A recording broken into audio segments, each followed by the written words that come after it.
This is a best of episode because it's so damn important. It came up today, well, actually yesterday, and we were talking about the value of this with myself and so many others.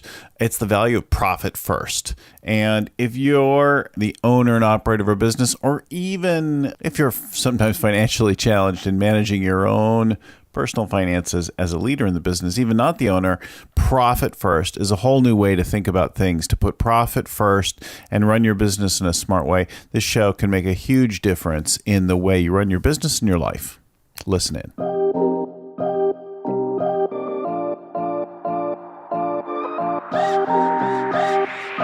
Hello and welcome again to the Scaling Up Business Podcast. I'm your host, Gazelle's business growth coach, Bill Gallagher. On the show with us today, Mike Michalowicz, who's going to talk about his book, Profit First. So first of all, you got to know Mike is a prolific business author and he's a multiple-time entrepreneur. So he's been it, he's done it, he's felt the pain, and he'll share his failures as much as his successes in the process. And he's on a mission to eradicate entrepreneurial poverty. And if you've struggled with profiting cash in the past, this show is really going to help you. He wrote The Pumpkin Plan. He grew the multiple things. He wrote The Toilet Paper Entrepreneur. He wrote Profit First. That's what we're going to talk about today. Profit First. He's a return guest on the show. He's a personal friend. So I'm just so glad to have you on the show. Welcome to the show, Mike. Bill, it's always a joy to be with you. Thank you. Thanks. So, where are you today? I'm back in the office. Ironically, I've been traveling nearly solid and will continue for the next 3 months. I'm in the office for 2 days. This is one of them. So it's good to be here and it's good to be talking to a buddy. Well, thanks for giving me some of your time. I know that feeling. We see each other's updates and, oh, I'm in San Francisco. I'm headed to Houston. Right. Oh, I'm right. And then every now and then I see you somewhere like, oh, here we are in Germany. Let's have a beer. Yeah. That's the last time we met up was in Germany. In Frankfurt. And you were just in Chicago. So let's talk about Profit First. Tell us the story, right? You have great stories. Tell us the story of how your pain story of how you originated the concept of Profit First, right? I think that's the place to begin.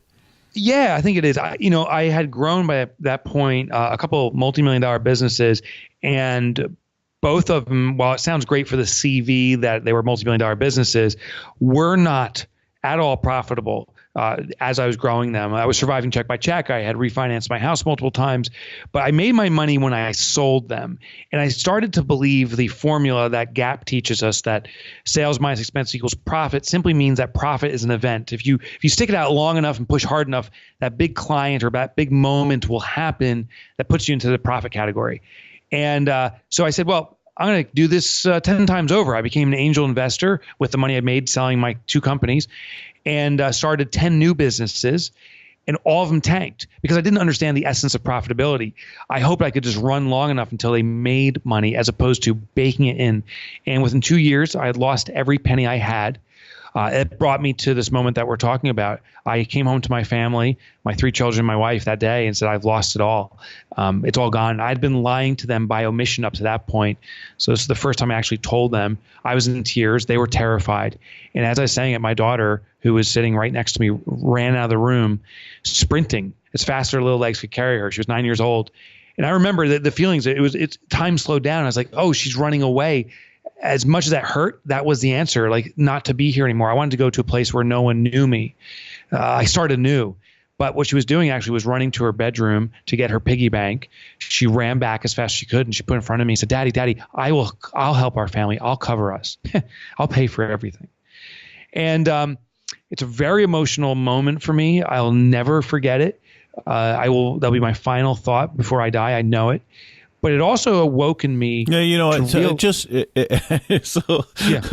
you have an emotional, don't rush through it for a minute. Let people get it, right? That's the beauty of humanity, right? There's an innocent child who's going to do their part, who's going to do whatever. And there's the father whose identity wrapped up around being the provider, being the hero, is now like plainly on display, vulnerable in every sense, having failed at his core mission to be the provider, right? Totally get it.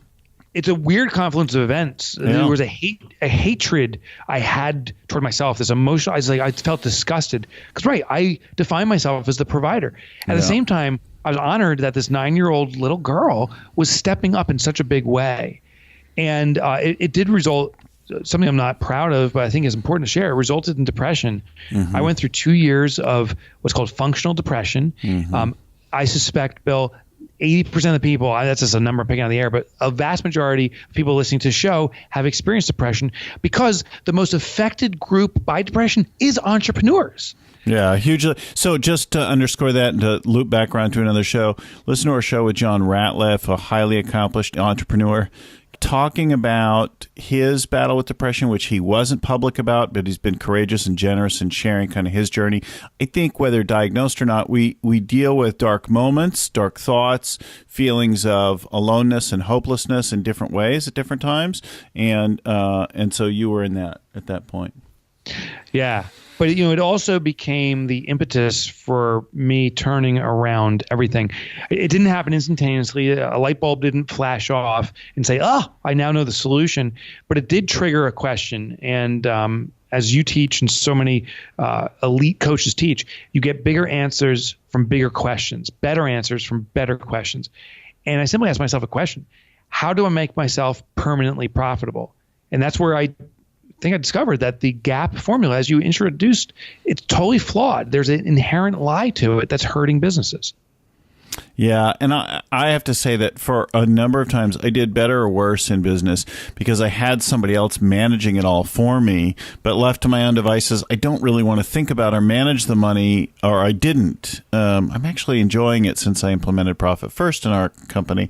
It's a lot more fun for me now, but I always like having somebody else worry about it. Tell me, okay, how much cash do I have? What's my budget? And then I had one controller for years who had what she called cookie jars, and she said, you're good. I have that plan for, and I have that, and kept me out of real trouble. But I still, I supported my life, but I also was dreaming of equity events, right? Different things like, we sold that company and we did that. Right.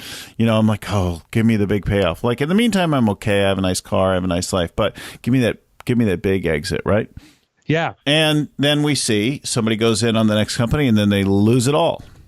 Yeah. Yeah. And I think it's funny. One thing you said almost as an aside there that I want to point out is, I was looking for a big payoff, but I did have the nice car and the nice house. The reality is that is what we have, but the stress level I find for most entrepreneurs is they can't actually afford that nice car and that nice house. They're hoping for the big payoff, and they're scraping by just to kind of live the entrepreneurial lifestyle they've defined for themselves before they can afford it. So there's two components that happen on. There's this hope, this kind of carrot out in front of us that we never get caught up to. It's a carrot on a stick of the big payout. And then the constant stress of like, oh my God, if I don't have money come in today, how am I going to pay the bills tomorrow? And I think that was the reality. I know that's the reality I was living. I think that's the reality for many entrepreneurs, even big, presumably successful companies. They're living that lifestyle too. Well, to speak without naming some direct clients, right? The self-funded, bootstrapped companies of a range of sizes will sweat payroll, will sweat big lawsuits, will sweat big events, and then the funded companies that I work with, usually more tech sector, but they stress the next fundraising round. Okay, we've got this much runway. We're good until next December, but we've got to get a thing done this summer, because if we don't, then we're going to have to make some quote unquote hard decisions, right? Yes. And that means okay, we sell out to somebody else who rolls this company into some other play, or we close the doors and turn off the servers and like that. So yeah, it's interesting. It's two different perspectives of the same problem. We don't have enough money. I'm actually on the board for a tech company, and we have our quarterly call, and it always starts off with the runway conversation, and it's horrible. It's like, how much life do we have left, as opposed to aspiring to grow and push forward? It's like, we're dying here. Can we milk out a little more money from investors? It's a tough spot. I get it though, but it's a tough spot to be in. Yep. So continue, right? Tell us about the evolution of the idea and what happened. So you're depressed for a couple of years. Yeah. So there was kind of the next aha moment. I realized that up to that point and forevermore, I had been meeting with my accountant, and he would implore upon me to really understand how to read an income statement, a balance sheet, a cash flow statement, how to tie the metrics in across each other so you can cross-read, how to know, how my KPIs, my key performance indicators play into it, my budget, know key metrics like the OCR, which is the operating cash ratio, like know all these things. And while I would maybe placate him by saying, yeah, here's what I really did. I would go back to my office, I would log into my bank account, and I'd see if I had money or not. If I had money, it means I could spend it. If I didn't, it means, collection calls and sell anything to anybody. But I didn't do what he told me to do. I didn't learn how to read those statements. I couldn't. And he told me, by the way, never look at your bank balance. It's not reflective of where your business stands. My aha was this, is that it is nearly impossible to change who we are, to change our behaviors. Pick any of your own habits or sayings you use. To stop doing that stuff, to change it, is extraordinarily hard. And what I found is it's far easier to build a system around us that complements and channels our behaviors to existing behaviors to get the outcome we want than to change who we are. So what I started to realize is I'm never not going to log into my bank account and see what my balance is. Can I set up a system that actually channels that behavior to get the results I want, which is profit? That's brilliant. And I just read the habit book recently to sort of re-trigger some of my own habits. And it's really useful to think about that. So talk about that. What's the shift? So the shift is this. When something comes last, like we're told in the old formula, sales minus expenses equals profit, we are deprioritizing. It's human behavior. When something comes last, it's insignificant. You would never say, if you had a health scare, that I'm going to put my health last. You will say, I'm going to put my health first. So first is priority, last is insignificant. So I simply flip the formula, which is now it's sales minus profit equals expenses. Take your profit first. How this plays out with that bank account we're talking about, literally at my business, I have a profit account. It's a checking account or savings account, actually, that I've named profit. Then every time a sale comes in, I immediately take a predetermined percentage. My business, we keep on increasing this, and we're now up to like 23%. I take that percentage, allocate the money immediately to the profit account, and then run my business off the remainder. And at first blush, it may sound like a shell game. I mean, the money is the money. The incoming amount isn't changing. I'm just putting it into a box first. But it changes our behavior extraordinarily, or at least it leverages our behavior in an extraordinary way. Because now, since I've allocated money toward profit, I know what purpose that's meant to serve. I now look at my remaining money for my operations, my business, and I'm forced to find a way to run my business that way. I'm forced into reverse engineering my profit because I took my profit first. Yeah, and I think that's the brilliant thing. Like, it's a set aside and it's a way to manage. And in particular for the entrepreneur who is somewhat uncontainable, right? Somewhat uncontrollable. Where the entrepreneurial mindset is don't tell me what to do. And that game-changing, rule-bending, reality-bending is part of what leads us to start companies and to innovate and so on. But it comes hard crashing down when the money isn't there, right? The money is like gravity. It hits you whether you believe in it or not. Oh, yeah. You nailed it. We are ingrained to break the rules. That's the definition of entrepreneurship. And the master rule is stodgy traditional accounting. That's why we don't adhere to it, and it doesn't work for us. Mm-hmm. So you actually advocate, you take the money. So you have multiple accounts, right? And then twice a month, typically, you do your transfers by percentage into each of the accounts that you are running, right? So, yeah, I can go through kind of at hyperspeed here. So, yeah, sure.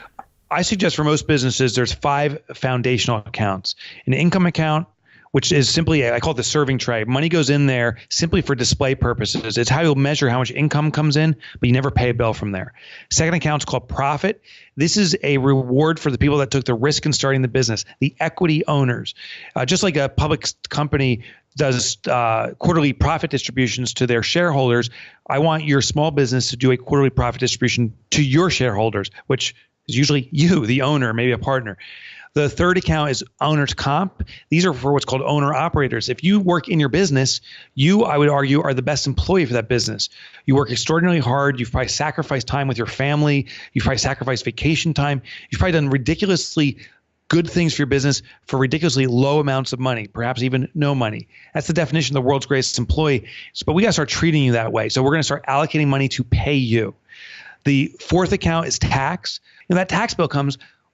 We start our business in part for financial freedom. Shouldn't our business pay our taxes on our behalf? And the answer is yes. So the business is going to reserve our taxes for us and then pay them.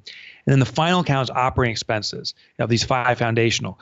That operating expense account is what you run your business off of. And we allocate a percentage of money to each account. It's a static percentage once we define it. When money flows in, it gets divided up into these different accounts, AKA envelopes, right? This is the envelope system. It's been around for centuries. People have done it in their private lives. I'm just the guy saying we got to translate this into business. And now, since you've pre-allocated money to its purpose, when it comes time to utilizing the money, you know what purpose that money's intended for. Yeah, that's really my grandmother did a system like this, right? She had her money that she got, and I know my wife's family did similar kinds of things where they had a little reserve, and somebody brought the money, and the household money went one place, and then somebody made little reserves for stuff so that when they needed whatever they needed, or the fun things or the necessary things, they had set-asides for it. Exactly. It's funny. I've been teaching a system for a while now, and occasionally I'm so blessed. I actually get gifts from readers. I got from the Netherlands, a reader sent me a safe from yesteryear in the Netherlands. It must have been 50 or 100 years old. And it was a safe divided up with all these different slots. So the safe, once you actually open a safe, has mini safes inside of it.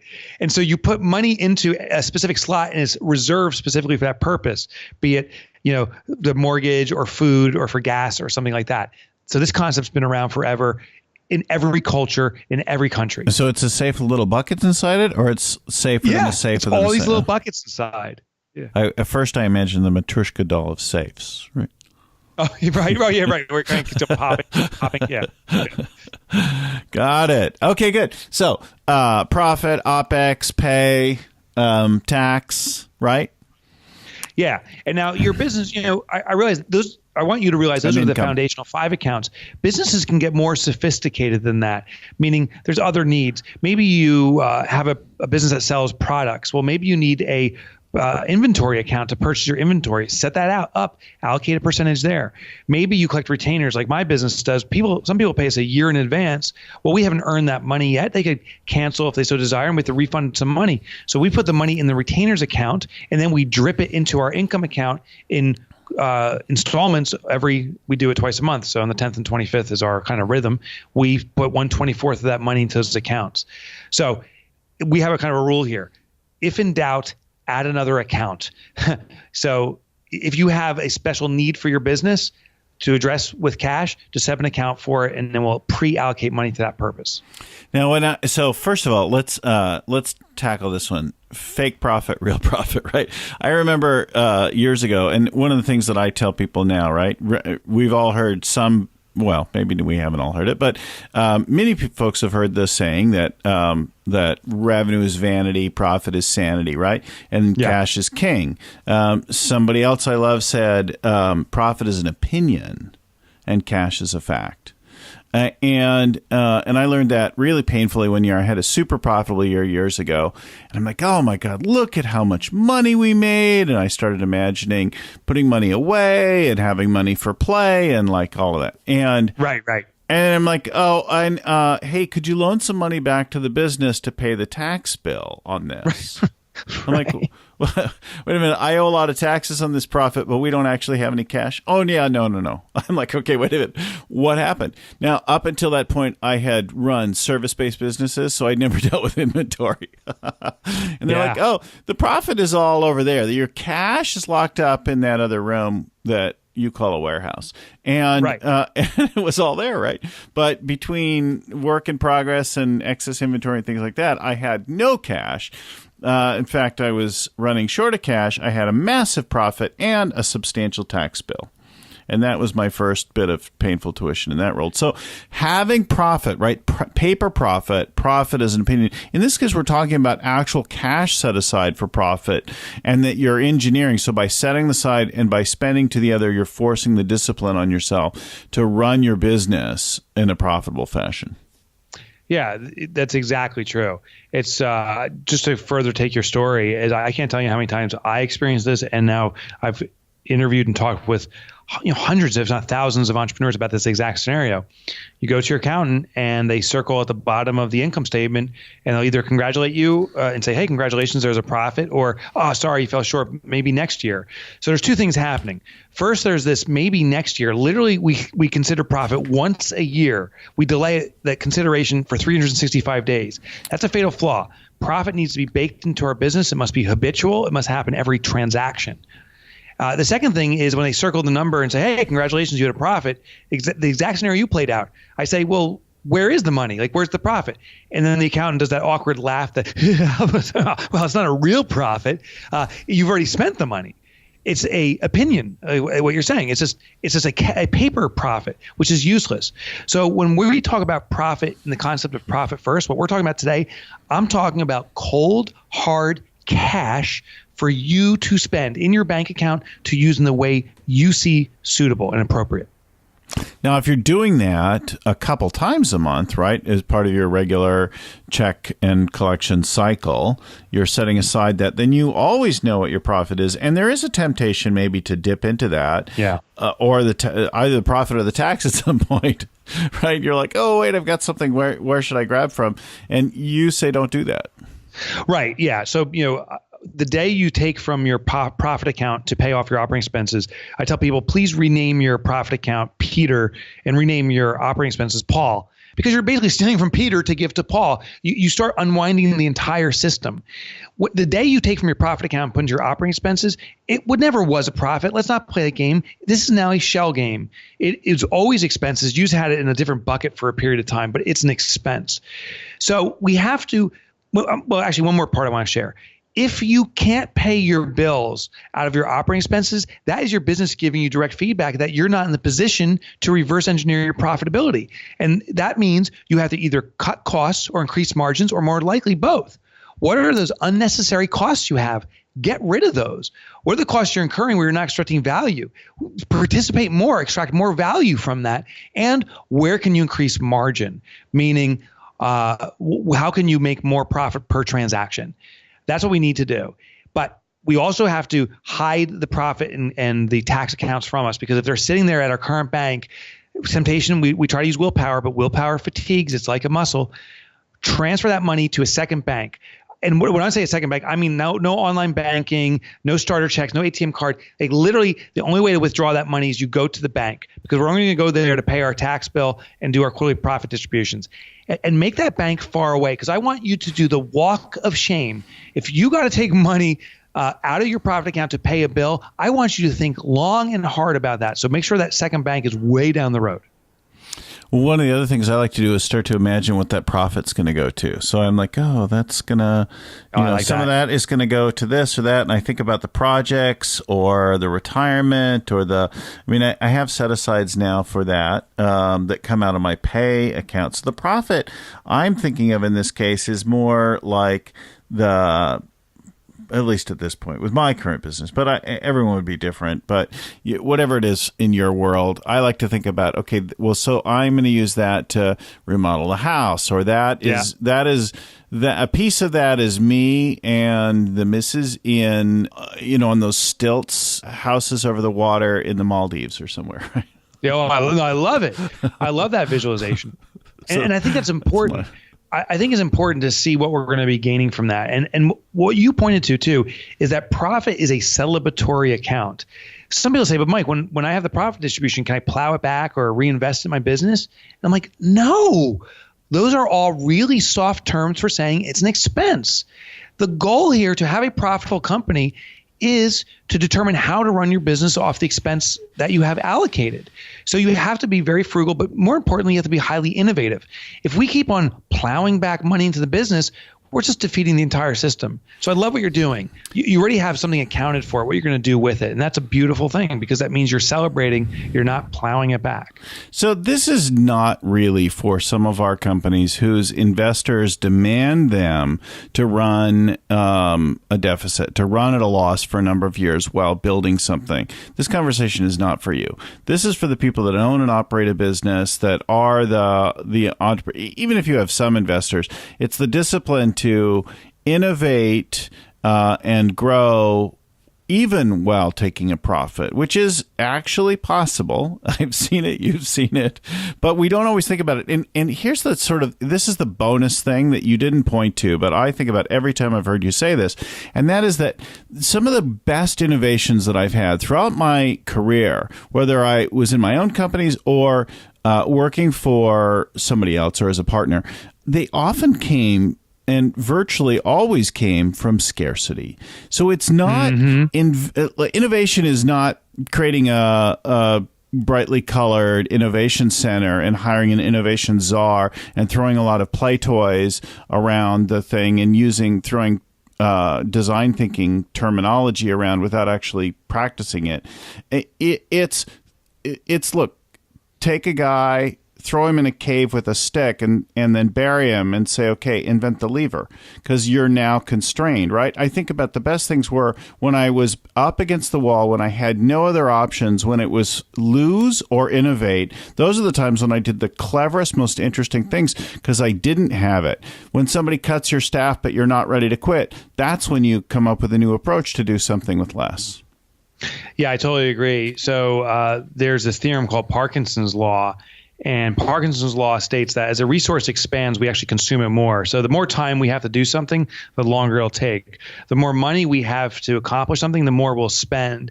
But Parkinson's Law has the other side, which is the opportunity that says as a resource decreases in its availability, we become more frugal in its use. That's obvious. There's less money to go around. You have to use less. There's less time. You have to use less. But also we become highly more innovative. We find ways to extract more value out of it. And one of my favorite examples is a tube of toothpaste. Tonight, when you brush your teeth, if you have that empty, shriveled up, prune-like tube of toothpaste, isn't it miraculous how we can still extract toothpaste from it? We twist it, we turn it, we cut the backside off of it to get toothpaste out. It's highly innovative things that we would have never done. You wouldn't twist and turn, stomp on the toothpaste tube, cut it. If it was full, we only do things like that when it's empty. And we'll do the same for our business. If we intentionally restrict how much money's flowing into our operating expenses, we will be forced to twist and turn and kind of cut off the backside parts of opportunities to find new ways to extract value from what we're investing in. Yeah, that's me. Far from home, about to walk in front of a room with a group of new clients or speaking or something like that, and I look at the empty toothpaste that I didn't replenish in my travel kit the last time I came back. You're right, exactly. We'll find every last little bit. Okay, I've got to clean them up a little bit before I smile at people. Yeah, the force and power we can muster. Yeah, it's a great lesson there. And it's kind of to put closure to it is a new tube of toothpaste, what does it last 3-4 weeks? An empty tube of toothpaste can last like 3 or 4 weeks. It's not the volume of the tube, it's how we extract out of it that matters. Yeah.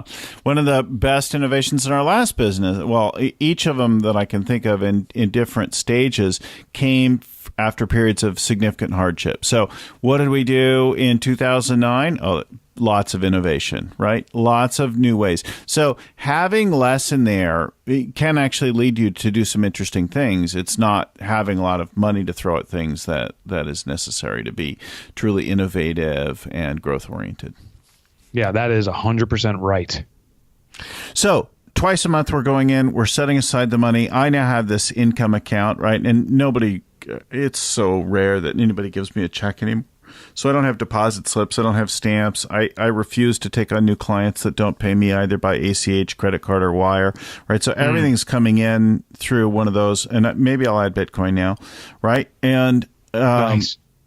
And Ethereum and, whatever. Send me anything.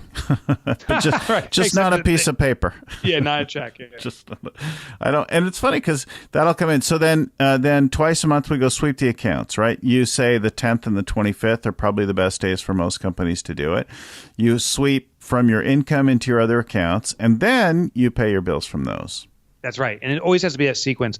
The 10th and 25th aren't necessarily the perfect days for everyone. Some businesses do this weekly. Others do it in synchronization with their payroll. Right. The reason I suggest considering the 10th and 25th is this. If you sweep from the income account on the 10th, that means all the money in the income account goes to zero, and based upon percentages gets allocated to the other accounts. You now look at your operating expenses and you know how much money's in there. You pay your bills from there, those bills will arrive by mid-month. So it gets to pay half your bills off. That's when half our bills are due. You do this again on the 25th. When you pay those bills out of OpEx, it'll arrive by the end of the month when the other half of bills are due. So it's a good way to get in rhythm with your vendors, which is great. But the real key here is that we start getting what I call cash flow waves. Your income account accumulates to a certain dollar amount, and then on that trigger day, we'll say it's the 10th, it goes back to zero. It accumulates to the 25th. On that trigger day, it goes back to zero. You see where your waves are peaking. It gives you a sense of what your normal waves are. Now, businesses vary. It's not always going to be the same wave. Sometimes it'll be slightly bigger, sometimes slightly smaller, sometimes significantly higher, sometimes significantly smaller. The goal here is by doing what you always naturally do. We log into our bank accounts and look at our bank balance every day. You get to continue that behavior. And on those trigger days, you will see where your income account's topping out. If it's far off where you expect, it raises a red flag. And you're like, whoa, why is that way lower than I thought? Or why is it way higher? Let's do that again. Either way, when there's an abnormality, you notice. And the irony is that's what a cash flow statement is supposed to do. You read the cash flow statements and you can figure out the cash change and if you have a red flag moment. The beautiful thing is you don't need to read a cash flow statement anymore. All you have to do is what you've already been doing. Log into your bank account, see where it's peaking out because you're logging in your bank account maybe every day now. See where you're peaking out on those trigger days. And if it's different than expected, then you investigate. And it's that simple. Mm-hmm, mm-hmm. Yeah, you know what you've got, what you're expecting, you start to see the patterns, and you're moving the money around. So I think it's really great, and I've seen more and more. I've got a couple of clients using it now, and it's really given them more peace of mind in changing it. And some of them had profitable companies to begin with, but they had cash crises, and so they got serious and they started to move it. And I think the other thing in your book, you've got by company size, you've got some recommended percentages for people to use as a starting point, and an approach to analyze your current financials and make some targets. So you've got targets in there and then a starting place. And when you have people begin, they're literally taking 1% out for something. So they're not even stretching at all. They're just developing the muscle of honoring the process. That's the key. Like, you'd never go to the gym saying, I'm going to bench 300 pounds, and you've never worked out before and put in 300 pounds. It'll literally rip your shoulders out. You start with the appropriate weight, whatever you think you can manage, maybe plus a pound or two. So you can get your 12 reps in, or whatever the magic number is. Well, the same thing is with Profit First. Like you said, we conducted a study. It ended up being about 1,000 of the fiscally elite companies, and found the percentages that they effectively allocate to each account based upon the size revenue. So if you do, 5 to 10 million, you're in this column. If you do 10 to 50 million, you're in that column. If you're a smaller business, you do 1 to 5 million, you're here.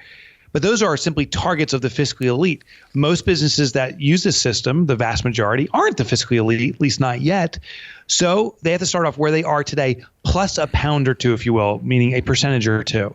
So if historically your business has thrown off zero profit, and how I define profit, by the way, is not the accounting profit. That's an opinion. We're talking about the cash profit. So at the end of the year, did your company send you a big bonus check? If it was zero, then we're going to it didn't, then we're going to add 1% and make it 1%. Maybe it did throw you a bonus check accounting for maybe 2 or 3% of your top line. Then we're going to change that 2 or 3% to 3 or 4%. We're going to add a little more and start allocating that percentage to profit. And we do this for each account. But the goal here is you start slowly, you get into a rhythm, and you need to prove to yourself, hey, I can actually do this. I can take a percentage of my money and allocate it to profit first. Then after you prove to yourself, maybe after a quarter, increase another percent, then another percent. And over 6 or 7 or 8 quarters, over a couple of years, now you're hitting the fiscally elite goals. You have to start slowly and move slowly. All right, so let's wrap it and give folks what to do. You can change this week. You can make a difference. You can shift your whole world this week. What there is to do is to go to profitfirstbook.com. You can find the book. You can listen to the book. You can skim the book. You can read it in detail. You can pour back over it. You can, whatever way works for you to get the concept and see the thing. And then there's also worksheets and downloads on the website as well that you can get and work yourself. So you'll assess where you are right now quickly and easily. You can do it in an hour maybe or less. And then you'll begin to set some targets. Then you can look look at where am I now? Where will I be in the next year, year and a half? You can lay it out quarter by quarter. You'll move it down through that thing, adding a little weight at the time, to use the weightlifting analogy. You'll move yourself from where you are today to where you want to be over time, and you'll be surprised at how quickly you can make a real difference in that. So profitfirstbook.com is the place. Mike Michalowicz is the prolific and engaging author. So great to have you again on the show. If you're also thinking about the growth of your business, profit, revenue, cash, and time, getting time back, that's the world of scaling up. And each week we have a guest, an author, a coach, a client, a case study of some kind or another on some aspect of scaling and growing your business and your life. So that's all at scalingup.business.com. On that, we have free growth tools, so you can get an overview of the scaling up methodology in the book, and then an agenda for how to run this kind of planning cycle with your team, and a whole set of worksheets and tools there for beginning the scaling up process with your team. So get profitfirstbook.com and start to figure out how to get your profit in line. Go to scalingup.business.com and get our growth tools. Come back here every time or wherever you get your podcasts every week, and we'll have something new for you. Thanks again for being on the show, Mike. Thanks, Bill. I really enjoyed it. Well, I want to give special thanks to our original growth guru, Vern Harnish. Our show is produced by Crystal Carson, with the audio production by Podfly Productions and audio editing by Albert Burge. The show notes are compiled by Ein Codina, with proofreading by Tim McGowan. If you got some value out of today's show, please share it, pass it along, like it, subscribe, all that stuff. You know what to do. And drop us a line and let us know the parts you loved. You can send a note to info@scalingcoach.com, or find all our files, all our shows, all our recordings, blog posts like that at scalingcoach.com. Thanks again for listening, and keep scaling up.